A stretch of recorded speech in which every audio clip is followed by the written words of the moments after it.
आइए दोस्तों, आपका स्वागत है मैथ विद आलोक सर में।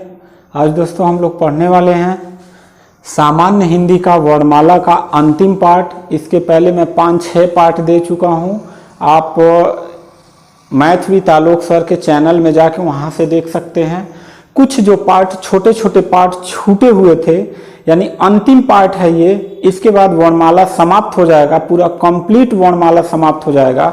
इसके बहुत सारे पार्ट मैंने दिया है, वहां से आप देख सकते हैं।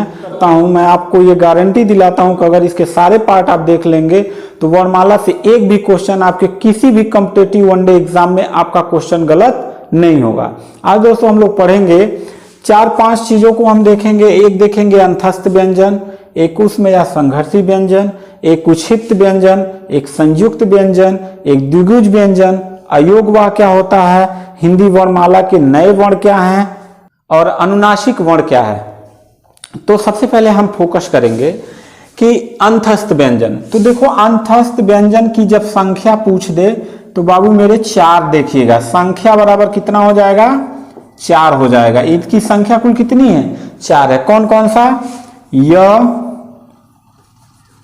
थ लिखा गया, य र ल व। तो आज हम देखेंगे अंतस्थ व्यंजन। तो इसके पहले आप जान लीजिए कि इसको याद करने के लिए YRLV इस ट्रिक से भी याद कर सकते हैं कि अंतस्थ व्यंजन YRLV, यानी Y से आपका हो जाएगा क्या? य, R से क्या हो जाएगा? र, L से क्या हो जाएगा? ल, और V से क्या हो जाएगा? व। समझ में आया? अब यही देखिए, इसका साउंड कहां कहां से निकलता है? इसका साउंड निकलता है जीभ, तालु,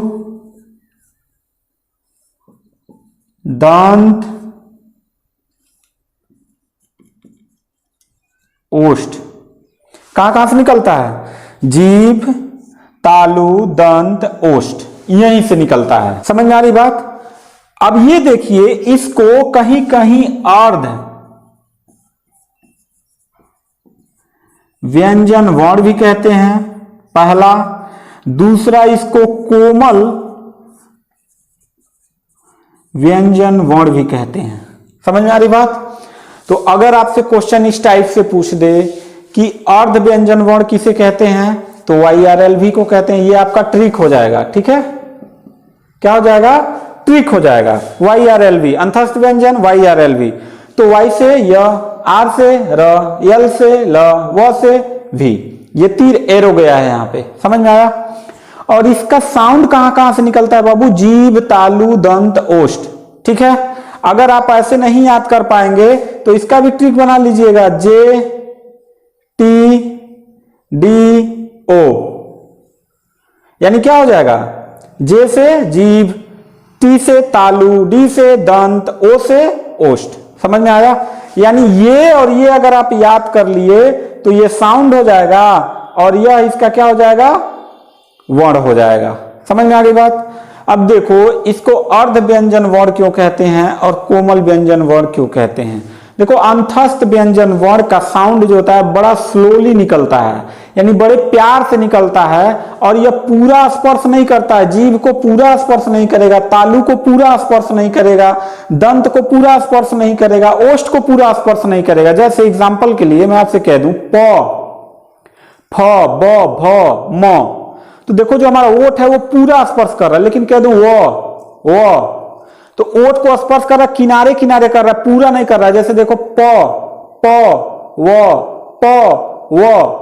तो इस प्रकार से इसे अर्ध व्यंजन वर्ण कहते हैं। कोमल व्यंजन वर्ण इसलिए कहते हैं क्योंकि इसका साउंड बड़े प्यार से निकलता है, इसलिए कोमल व्यंजन वर्ण कहते हैं। संख्या पूछ दे बाबू 4, और कौन कौन से वर्ण हैं? YRLV, य, र, ल, व। कहां से निकलते हैं? जीभ, तालु, दंत, ओष्ठ। याद करने का ट्रिक YRLV JTDO। ठीक, समझ में आ गया? और इसको अर्ध व्यंजन वर्ण, कोमल व्यंजन वर्ण कहते हैं। समझ में आ गया? चलिए आगे हम देखेंगे कि आगे हमने देखा कि दूसरा, पहला कंप्लीट हो गया, दूसरा देखते हैं उष्म व्यंजन वर्ण।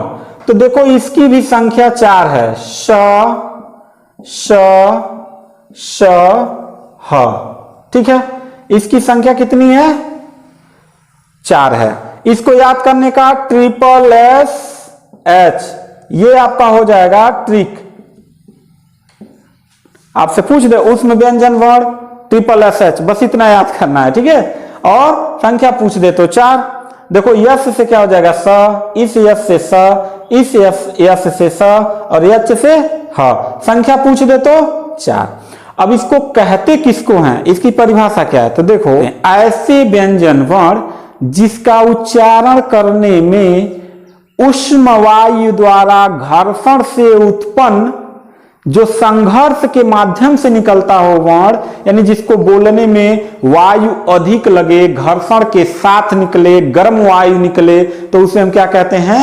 उष्म या संघर्षी व्यंजन वर्ण। जैसे किसी बच्चे को पढ़ाएंगे वर्णमाला अ से लेके ग तक, तो क ख ग घ अंग ऐसे पढ़ते जाएगा ना, तो पढ़ेगा य र ल व, उसके बाद श ख श ह, काख काख के बोलेगा, ठीक है। पढ़ा के देखिएगा।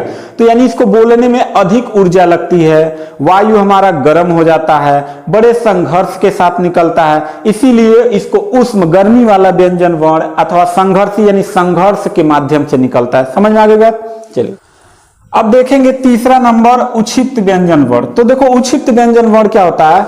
ऐसे व्यंजन वर्ण जो मूर्धा को झटके के साथ स्पर्श करके वापस चले आते हैं, उन्हें उक्षिप्त व्यंजन वर्ण कहते हैं। तो इनकी संख्या देख लो बाबू, होगा कुल संख्या इनकी होगा 6। संख्या कुल कितना हो जाएगा? 6। कौन कौन सा? ट वर्ग धन अंग, यानी ट ठ ड ढ ड़ और धन अंग। समझ में आ गया? ये आपका हो जाएगा उक्षिप्त व्यंजन वर्ण। ये मूर्धा को स्पर्श करता है, लेकिन क्या करता है? बहुत झटके के साथ स्पर्श करेगा फिर वापस आ जाएगा, ठीक। तो उसे हम कहते हैं उक्षिप्त व्यंजन वर्ण कहते हैं, ठीक। अगला बढ़ेंगे हम लोग संयुक्त व्यंजन वर्ण पे। तो देखो संयुक्त व्यंजन वर्ण क्या होता है? तो बाबू संयुक्त व्यंजन वर्ण की संख्या पूछ दे तो इसकी भी संख्या बराबर कितनी हो जाएगी? 4 हो जाएगी। कौन कौन सा है? छ, त्र, ज्ञ और श्र। छ, त्र, ज्ञ और श्र। देखो संयुक्त मतलब होता है जुड़ना, दो वर्णों के मेल से जो जुड़ के बनता है। संयुक्त मतलब होता है जुड़ना, दो वर्णों के संयोग से जो बनता है, यानी जुड़ के बनता है, योग से बनता है, उसे क्या कहते हैं? संयुक्त व्यंजन वर्ण कहते हैं। जैसे देखिए ये छ जो है ना, ये किससे बना है? क धन श से मिल के बना है, तो ये क्या बन गया है? छ बन गया है। क्या बन गया है? छ बन गया है। समझ में आ रही बात? ये आधा क है, जिसके नीचे हलंत लग जाए वो वर्ण आधा होता है, यानी इस क में श छिपा हुआ है तभी छ बना है। इसी प्रकार से त्र में आधा त और र मिलके क्या बना है? त्र बना है। और ज्ञ जो है ज और ध, सॉरी जय और इय, आधा जय और इय मिलके क्या बना है? ज्ञ बना है। क्या बना है? ज्ञ बना है। और श्र किससे बना है? बड़ा वाला आधा श और र मिलके क्या बन गया है? श्र बन गया है। तो इसकी संख्या पूछ दे तो 4 हो जाएगा दोस्तों, ठीक है। आगे बढ़ेंगे, अगला हम देखेंगे द्विगुज व्यंजन वर्ण। तो इसकी संख्या पूछ दे बाबू तो 2 हो जाएगा। और वो संख्या कौन सा है? यही है, यही 2, ड और ढ। द्विगुज व्यंजन वर्ण की संख्या पूछ दे तो 2, ड और ढ। समझ में आ गई बात? आगे बढ़ेंगे अयोगवा। तो बाबू अयोगवा किसे कहेंगे? इसकी संख्या हो जाएगी बराबर 2। कौन कौन सा? अंग और अह। यह स्वरों के साथ लिखा जाता है, लेकिन स्वरों में इसकी गिनती नहीं होती है, इसीलिए इसे अयोगवा कहा जाता है। किसने सबसे पहले कहा था? किशोरीदास वाजपेयी ने। किशोरीदास वाजपेयी को क्या कहा जाता है हिंदी का? तो हिंदी का पाणिनि कहा जाता है किशोरीदास वाजपेयी को। ये अंग को अनुस्वार भी कहते हैं और इसको अनुनासिक भी कहते हैं, यानी इसका साउंड नाक से निकलता है और इसका नाक और मुंह दोनों से निकलता है, ठीक है। चलिए अब आगे देखते हैं अनुनासिक वर्ण को, देखते हैं क्या होता है। अनुनासिक वर्ण बाबू होता है 5वां वर्ग का 5वां सभी वर्ण धन अह। भाई अनुनासिक किसी को कहा गया है? तो आप देखेंगे कि अह धन 5वां वर्ण मतलब क ख ग घ अंग। अंग जिस लाइन में है उसके सारे वर्ण, तो क ख ग घ अंग, ठीक।